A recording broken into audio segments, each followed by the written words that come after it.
Hello, this is Annika Metz, and this is my journal 6, my week 6 journal.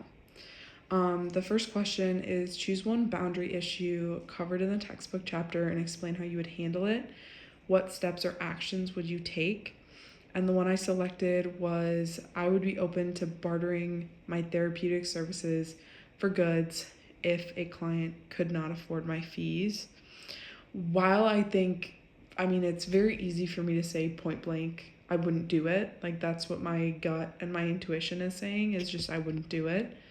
I think it gets into a very complex situation because if it's a client that really needs help, I think it would be difficult for me to turn someone away. But I think that is what you would have to do in this situation, or you could just volunteer services. In the text, we learn about outreach programs and like in schools and just outreach programs as well. So I'm just like, I feel like, we talk about educating the community and we talk about offering services. I would never want to put myself in a position where I'm accepting something in exchange. I think that it muddies the waters a lot and feels very unprofessional to be accepting something in exchange for a professional service. I also think there is a huge level of, how might your cultural background and upbringing influence boundaries? I think it impacts them a lot because I live in America. I've lived in America my whole life. And we're very capitalist. There's no negotiation when you buy things. When I was in high school, I went to Mexico and it's a negotiation. Like, if you're in a market, oh, I want to get this, I only have this much money, and they're like, okay, I'll take it. Or like, I'll give you this much for it. Or I'll give you something I have. Like, it can be a bartered negotiation thing, but in America, we're very take it or leave it with services. And I think too, for the second question, what problems might you expect to encounter in establishing boundaries? I think about obviously I don't think there would be ill intent, but it is very unprofessional to ask for a service when you can't pay for it. Obviously it's a very hard situation and I don't take that lightly.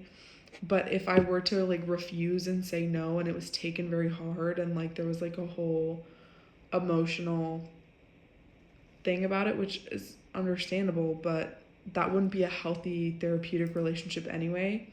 I think that a therapist is allowed to have boundaries and have a wall and say, this is something that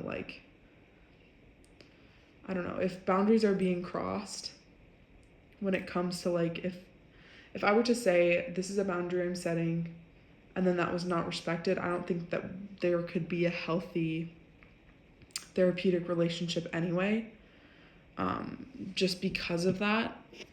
And then looking at, oh my gosh, now I've lost where I was in my thing. Okay, specifically related to the type of work I am doing or aim to do, I think it would add another level of difficulty because I really want to work with kids. So that's also not their fault at all. It has nothing to do with them. They're not the ones paying for it. They're not the ones. So if they're not able to see me anymore, I think that would break my heart if that was but again, that's also me. There's a line of me being professional. So I think it's very important to draw that line and that distinction and not to cross it. And when we start to cross it, little by little, I think we turn, I don't like that, everything crumbles, but when we start to compromise on little things, I think it gets dangerous for your practice and for even just the relationship, but even for that client, I think it can be dangerous for how they see you and how your relationship, because it's very intimate and it's very vulnerable, and I read an article a while ago talking about how clients often like even idolize and like really look up to especially children and think that you're just like there to tell them how they can solve their problems and you can do like basically live their lives for them, which you need to be very careful about how we approach that, because if we start, okay, yes, thank you for, we can do this for this and this, I think it's a very slippery slope.